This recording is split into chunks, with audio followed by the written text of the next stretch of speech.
என் தங்கப்பிள்ளையே, நாளை மகா சங்கடகர சதுர்த்தி நாள். இந்த நாளில் இந்த தாயானவள் நான் சொல்கின்ற விஷயங்களை எல்லாம் தெளிவாக கேட்டுக்கொண்டு இந்த ஒரு நீரில் நீ குளித்தால் போதும். நிச்சயமாக என் பிள்ளையே, உன் வாழ்க்கையில் நீ எதிர்பார்த்த பல விஷயங்கள் உனக்கு நடக்க தொடங்கும். உனக்கிருக்கின்ற பல கஷ்டங்கள் உன்னை விட்டு நீங்கும். என் பிள்ளையே, பொதுவாக விநாயகர் சதுர்த்திக்கு முன்பு வரக்கூடிய சதுர்த்தி தான் மகா சங்கடகர சதுர்த்தி. சதுர்த்தி திதியானது மாதம் மாதம் வந்தாலும் விநாயகர் அவதரித்த மாதமான ஆவணி மாதத்தில் வரக்கூடிய விநாயகர் சதுர்த்திக்கு முன்பு இருக்கக்கூடிய சதுர்த்தியை மகா சங்கடகர சதுர்த்தி என்று அழைக்கின்றோம். மாதத்தில் எத்தனை சதுர்த்தி வந்தாலும் தேய்பிறையில் வரக்கூடிய சதுர்த்தியை சங்கடகர சதுர்த்தியாக வழிபட்டு கொண்டிருக்கின்றோம். பொதுவாக சங்கடகர சதுர்த்தி நாளில் விநாயக பெருமானை வணங்கி அதன் பிறகு சந்திரனை தரிசனம் செய்து நிறைவு செய்வதனால் மட்டும்தான் அதற்குரிய பலன்கள் நமக்கு கிடைக்கும். அப்படி நீ ஒவ்வொரு சதுர்த்தியிலும் விநாயக பெருமானை வணங்கிவிட்டு சந்திர பகவானை வணங்கினால் நிச்சயமாக உனக்கு அருள் கிடைக்கும் என்பதில் எந்த ஒரு சந்தேகமும் வேண்டாம். என் தங்கமே, அப்படி நாளை மாலை 6:14 உனக்கு சதுர்த்தி திதி ஆரம்பமாகின்றது. அது மட்டுமல்லாமல் மறுநாள் மதியம் 3:48 சதுர்த்தி திதி நிறைவடைகின்றது.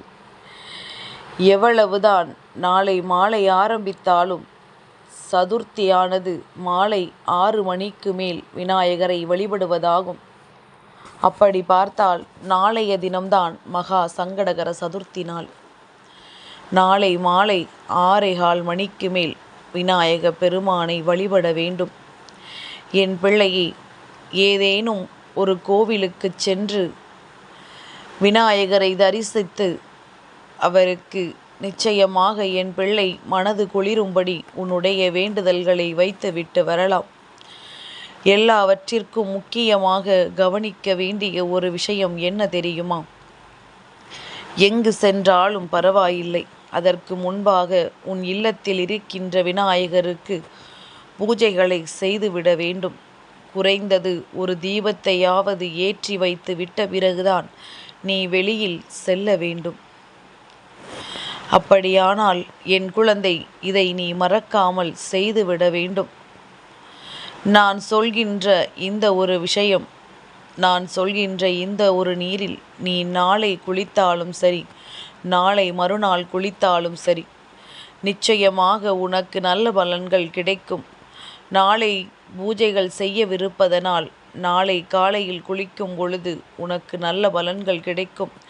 நாளை மறுநாளும் சங்கடகர சதுர்த்தி திதி என்பதனால் நாளை மறுநாளும் நீ குளிக்கலாம். என் பிள்ளையே, பொதுவாக விநாயக பெருமானுக்கு மிகவும் பிடித்த பொருட்களை அவருக்கு நெய்வேத்தியமாக படைத்து வணங்குவதன் மூலம் அவரினுடைய அருளை சட்டென்று பெற்றுவிடலாம். விநாயகருக்கு எந்த அளவிற்கு தன்னுடைய பக்தர்களின் மீது அன்பு இருக்கின்றதோ அந்த அளவிற்கு தவறு செய்கின்றவர்களின் மீது கோபமும் வரும் என்பதனை முதலில் புரிந்து கொள்ள வேண்டும். உனக்கு வாழ்க்கையில் இவரால் நன்மை நடக்க வேண்டும் என்றால் தெரிந்தோ தெரியாமலோ ஏதேனும் தவறுகளை செய்துவிட்டால் சாஷ்டாங்கமாக அவர்களின் காலில் நீ விழுந்து விட்டால் போதும். நிச்சயமாக உனக்கு மன்னிப்பினை அவர் வழங்கி விடுவார். மன்னிப்பை கொடுப்பார் என்பதற்காக தெரிந்தே எந்த ஒரு தவறையும் செய்யக்கூடாது.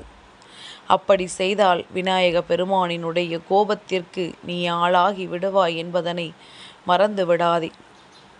என் பிள்ளையே, அப்படி இந்த வாழ்க்கை உனக்கு கொடுத்திருக்கின்ற ஒவ்வொரு சூழ்நிலைகளையும் சரியாக எதிர்கொள்ள தொடங்கி விநாயக பெருமானின் அன்பையும் அருளையும் பெற்றுக்கொள்ள நாளைய விடியலில் நீ குளிக்க வேண்டிய நீரில் போட வேண்டிய பொருட்கள் என்னவென்று இப்பொழுது அம்மா சொல்கின்றேன். என் பிள்ளையே, விநாயகருக்கு மிகவும் பிடித்த அருகம்புல். இந்த அருகம்புல்லை நீ குளிக்கின்ற நீரில் கொஞ்சமாக போட்டு அதன் பிறகு அதனை குளித்தால் நிச்சயமாக உனக்கு நல்ல பலன்கள் கிடைக்கும். அதுபோல அரச இலை அல்லது அருகம்புல், இந்த இரண்டில் ஏதேனும் ஒன்றை போட்டு குளித்தாலும் சரி, அல்லது இரண்டையும் சேர்த்து போட்டு குளித்தாலும் சரி. இல்லத்தில் இருக்கின்ற அத்தனை பேரும் குளிக்கின்ற நீரில் இதை கொஞ்சம் கொஞ்சமாக போட்டு கலந்து அதனை குளித்தால் நிச்சயமாக நல்ல பலன்கள் கிடைக்கும் என்பதனை என் பிள்ளை நீ மறந்துவிடக்கூடாது. என் தங்கமே, தினமும் இதில் குளித்தால் பலன்கள் கிடைக்குமா என்று கேட்பாயானால் நிச்சயமாக கிடைக்கும். மனதார தெய்வத்தினை வழிபட்டு அருகம்புல்லானது உன் வாழ்க்கையில் இருக்கின்ற கர்ம பலன்களை எல்லாம் நீக்கி உனக்கு நல்லதை செய்யும். உன் கர்ம வினைகளை அகற்றக்கூடிய இந்த அருகம்புல்லை நீ நீரில் கலந்து குளிக்கும் பொழுது நிச்சயமாக உனக்கு தொடர்ச்சியாக பல நன்மைகள் நடக்க தொடங்கும். அதே நேரத்தில் அரச இலையில் குளிக்கும் பொழுது விநாயகருக்கு உகந்த அரச இலையானது உனக்குள் இருக்கின்ற எதிர்மறை எண்ணங்களை எல்லாம் வெளியில் எடுத்து உனக்குள் நல்ல எண்ணங்களை கொண்டு வந்து சேர்க்கும். உன் வாழ்க்கையில் பல நல்ல விஷயங்கள் நிச்சயமாக நடக்க தொடங்கும். நான் இந்த விஷயத்தை முன்கூட்டியே உனக்கு தெரிவித்ததற்கான காரணம், நாளை அந்த நேரத்தில் என் பிள்ளை இது தெரியாது அது தெரியாது என்று சொல்லிவிடக் கூடாதல்லவா. தான் வாழ்க்கையில் எதையெல்லாம் செய்ய முடியும், எதையெல்லாம் செய்ய முடியாது என்பதனை என் பிள்ளை தெரிந்து கொண்டால் நிச்சயமாக அதனை நீ செய்ய தொடங்கி விடுவாய். உன்னால் முடிகின்ற விஷயம் இந்த அருகம்புல்லை கொண்டு வந்து சேர்ப்பது. அரச இலையினால் குளிப்பது ஒன்றும் அத்தனை கடினமான விஷயம் கிடையாது. இதையெல்லாம் குளிக்கின்ற நீரில் போட்டு குளிக்கும் பொழுது உன்னுடைய கர்ம வினைகள் எல்லாம் அகன்று உனக்குள் இருக்கின்ற எதிர்மறை ஆற்றல்கள் எல்லாம் உன்னை விட்டு நீங்கி விலகி ஓடும். சில அதிர்ஷ்ட நாட்களில் இதை செய்யும் பொழுது அது உனக்கு நிச்சயமாக நல்ல பலன்களை கொடுக்கும். இன்றே நீ உன்னுடைய இல்லத்தின் பூஜை அறையை சுத்தம் செய்து விநாயக பெருமானுக்கு உகந்த இந்த அரச இலையையும் அருகம்புல்லையும் கொண்டு வந்து உன் பூஜை அறையில் சேர்த்து விடு. அது உனக்கு வாழ்நாள் பலன்களை கொடுக்கும். தெய்வத்தின் மீது நீ கொள்கின்ற அன்பு, தெய்வம் உன் மீது காட்டுகின்ற அன்பு ஒரு நாளும் பொய்யாகாது. மனிதனுக்கு மனிதன் வேண்டுமானால் ஒருவருக்கொருவர் உண்மையான அன்பு காட்டுவது போல நடிக்கலாம். ஆனால் தெய்வம் ஒரு நாளும் அதை செய்ய வேண்டும் என்ற அவசியம் கிடையாது. உன் மீது உண்மையான அன்பு காட்டுகின்ற இந்த வராகி நானும் முழுமுதற் கடவுளான விநாயக பெருமானும் சரி, உன் வாழ்க்கையில் நிச்சயமாக நல்லதை நடத்தி கொடுப்பார்கள் என்பதனை மறந்துவிடக்கூடாது. உன் இல்லத்தின் பூஜை அறையில் இந்த வராகியினுடைய படம், இந்த வராகியினுடைய சிலை எதுவாக இருந்தாலும் அது விநாயக பெருமானுக்கு அருகில்தான் இருக்க வேண்டும் என்று அம்மா பல முறை உனக்கு சொல்லி இருக்கின்றேன். விநாயக பெருமானை வணங்கியதும் இந்த வராகி என்னை வணங்க வேண்டும். உன் வாழ்க்கையில் பல நன்மைகள் நடக்கும். என் பிள்ளையே, கஷ்டங்களை கடந்து இந்த வாழ்க்கையை வாழ வேண்டும் என்று நினைக்கின்றவர்களுக்கு இந்த தாயானவள் எப்பொழுதும் கை கொடுத்து நிற்பாள் என்பதில் எந்த ஒரு சந்தேகமும் இல்லை. அப்படித்தான் இன்றும் நான் உன் வாழ்க்கையில் உனக்கு மிக பெரிய உதவிகளை செய்ய வந்திருக்கின்றேன். நான் சொல்வதை சரியாக கேட்டு அதன்படி நீ செய்கின்ற பட்சத்தில் நிச்சயமாக என் குழந்தைக்கு வாழ்க்கையில் நடக்கவிருக்கின்ற பல நன்மைகளைக் கண்டு மகிழப் போவதும் உன் தாயானவள் நான் தான் என்பதனை மறந்து விடாதே. நான் எப்பொழுதுமே உனக்கு உறுதுணையாக இருப்பேன். எந்த காலகட்டத்திலும் நான் உன்னை கைவிட மாட்டேன்.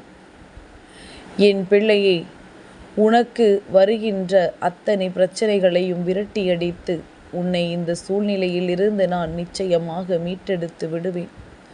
அதற்கு என் பிள்ளை நான் சொல்வதை மட்டும் செய்தால் போதும். குளித்து முடித்ததும் இந்த இலைகளை கால்படாத இடத்தில் நீ போட்டுவிடு. எல்லாம் உனக்கே மனதிற்குள் ஒரு மிகுந்த சுறுசுறுப்பை கொடுக்கும். அரச இலை உனக்குள் இருக்கின்ற தேவையற்ற எண்ணங்களை எல்லாம் வெளியில் எடுத்து உனக்குள் நல்லதொரு நிலையை கொடுக்கும். என் குழந்தை, இதை செய்து விநாயகரின் அருளை நீ பெற்றுக்கொள். என் தங்கப்பிள்ளைக்கு இந்த வராகி அம்மாவினுடைய ஆசீர்வாதங்கள் எப்பொழுதும் உண்டு.